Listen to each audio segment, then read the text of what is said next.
খুব ভয় পাইছি রে।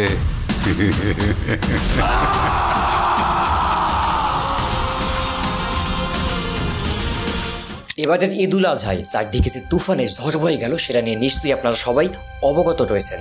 না আমি সত্যিকারের কোনো তুফান বা টর্নেডোর কথা বলতেছি না, আমি বলতেছিলাম শাকিব খান অভিনীত তুফান মুভির কথা। বাংলাদেশের সিনেমা ইন্ডাস্ট্রিকে এক অনন্য পর্যায়ে নিয়ে গেল এবার রায়হান রাফি। হ্যাঁ, যিনি এই তুফান চলচ্চিত্রের নির্মাতা বা ডিরেক্টর ছিলেন। তবে শাকিব খানকে তো আমরা বিভিন্ন সময় বিভিন্ন চরিত্রে বরাবরই দেখে এসেছি, তবে বাংলা সিনেমা ইন্ডাস্ট্রিতে যে শাকিব খানকে আমরা এই রূপে এই অবতারে দেখতে পাবো সেটা বাঙালিরা কখনো কল্পনাই করতে পারেনি। এখন দিনটি ছিল ঈদ উল আজহার সন্ধেবেলা, জুন ৭, ২০২৪, যেদিন তুফান সম্পূর্ণ বাংলাদেশ ব্যাপী মুক্তি পায়।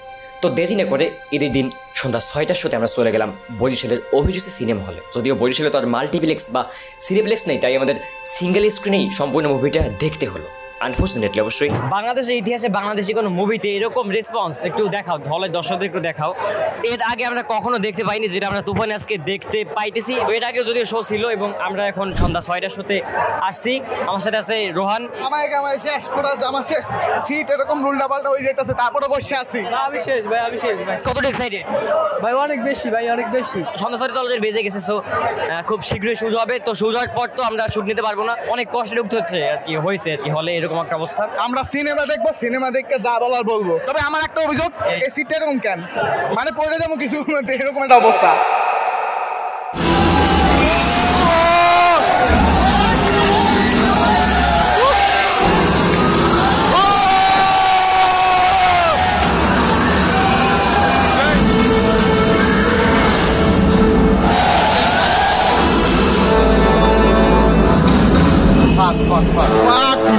এখন বাজে 7:30 বা 7:30। জাস্ট আমরা ফার্স্ট হাফ ইন্টারভেল আগ পর্যন্ত দেখলাম। First half was really incredible, মানে কাহিনী জাস্ট বিল্ড হওয়া শুরু হয়েছে। সো বাকি খেলা এখনো আছে। তো যখন ইন্টারভেল হয়েছে তখন একটা লেখা উঠছিল যে তুফান সবে মাত্র শুরু। তো শুরু হলো।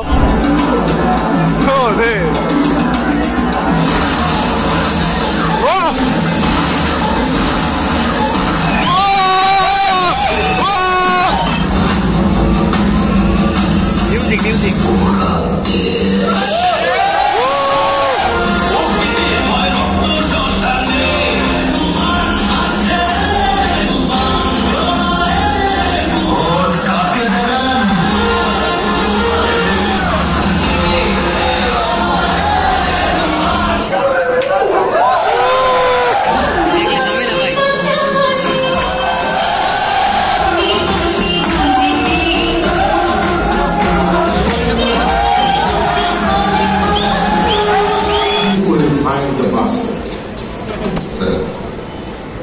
একটা যদি সুযোগ পাই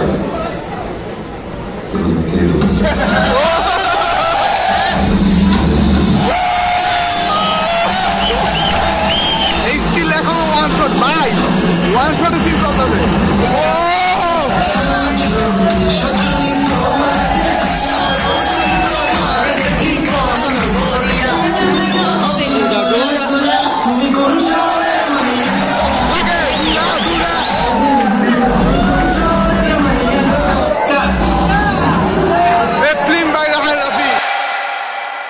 এখন 8:50, জাস্ট আমরা মুভিটি শেষ করলাম। মানে কি বলবো, এটা নিয়ে কিছু বলার নাই। বাইরে গিয়ে আপনাদের রিভিউ দিচ্ছি। বাংলাদেশের ইতিহাসের বেস্ট মুভির মধ্যে এটা একটা হই চলতে ভাই। এই মানুষ অবস্থা দেখে নাই, সম্পূর্ণ মুভি দেখে বাইরেছে মানুষ। সব কিছু একটা বলো, আমি বলার ভাষা নাই ভাই। জাস্ট গালি দিমু ভাই, গালি fucked up, just fucked up. আমার আর কি বলবো, আমি জাস্ট বলবো যে রায়হান রাফি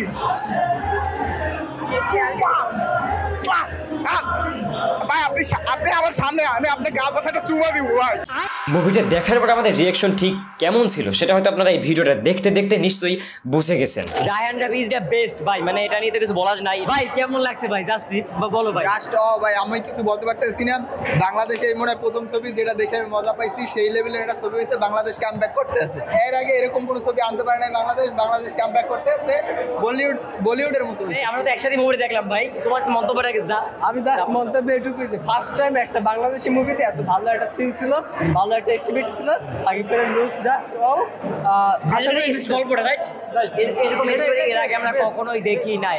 আমি ফার্স্ট টাইম সাকিব খানের মুভি দেখতে এসে ভালো সিরিয়াসলি আমিও এর আগে মুভি দেখছি, বাট সাকিব খানের মুভির আগে দেখা হয় নাই। ভাই আপনারা কি দেখছেন মুভিটা? দেখা শেষ 9টার শো রাইট? এখন 9টার শো আরো মানুষ যাচ্ছে, 9টা হয়তো 9:20 পুরো হাউসফুল, মানুষ একের পর এক আসছে, বাট কেউ ডিসঅ্যাপয়েন্টেড না ভাই, মানে জাস্ট রিমাজ কেবেন ভাই 130 টাকা উসুল। একটা কাহিনী বলি, তোমার একটা কথা বলি ভাই, লাস্ট পর্যন্ত নাম আসলেও তুমি উঠবা না, কারণ লাস্ট পর্যন্ত আরো অনেক কাহিনী আছে, পুরোটা দেখবা।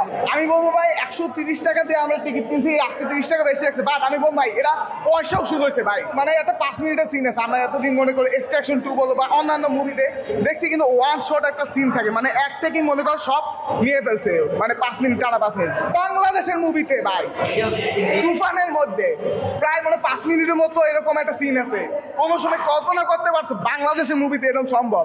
গাবি নেই কামাই টাইমে শেষ, গলা টলাও মানে বয়ে গেছে, আমাদের একটু রিল্যাক্স হতে হবে, চাটা খাই, তারপর আবার রিল্যাক্স আপনার সাথে বলতেছে, এন্ডিং এখনো না। এবং তখন আমরা আমাদের দ্বিতীয় চ্যানেল অর্থাৎ আর আইভার্সের জন্য তুফানের র অ্যান্ড রিয়েল একটি রিভিউ তৈরি করি। জাস্ট 5 মিনিট আগে আমরা তুফান দেখে আসলাম, আমরা তো সেই তুফানের একদম প্রথম থেকে আসি, তুফানের টিজার থেকে আসি আমরা। হ্যাঁ তুফানের টিজার রিঅ্যাকশন গান এভরিথিং থেকে প্রথম থেকে শেষ পর্যন্ত আছে। ঈদের প্রথম দিনই তুফান মিস করতে চাইনি। এই অরিজিনাল র রিভিউটি দেখতে চাইলে আই বাটনে ক্লিক করতে পারেন। Overall it was really a damn cinematic experience man. পরবর্তীতে আমি এবং আমার বন্ধু রোহান মিলে এই তুফান মুভিটা নিয়ে একটি বিস্তারিত ইনডেপথ রিভিউ তৈরি করি। তুফান নিয়ে রিভিউ করতে যাচ্ছি। রিয়েল মুভি লাভার আছেন তারা তো জানেন যে বাংলাদেশি মুভির অবস্থা কতটা খারাপ, কতটা করুণ, অ্যাক্টিং, বিএফএক্স, বাজেট থেকে শুরু করে এভরিথিং কতটা নিম্নমানের হয়ে থাকে। তুফান এই দুঃখটা কিছুটা হলেও ঘুচিয়ে দিতে পেরেছে। যদিও তুফানের বাজেট ছিল মাত্র 10 কোটি টাকা, রায়হান রাফি যা দেখিয়েছে, যা ক্যালমা দেখিয়েছে, বাংলা কথায় ভাই ইট ওয়াজ জাস্ট ইনক্রেডিবল।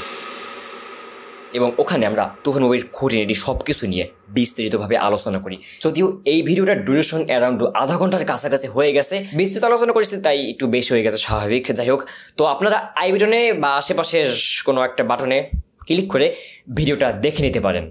যাই হোক, see you there, good bye.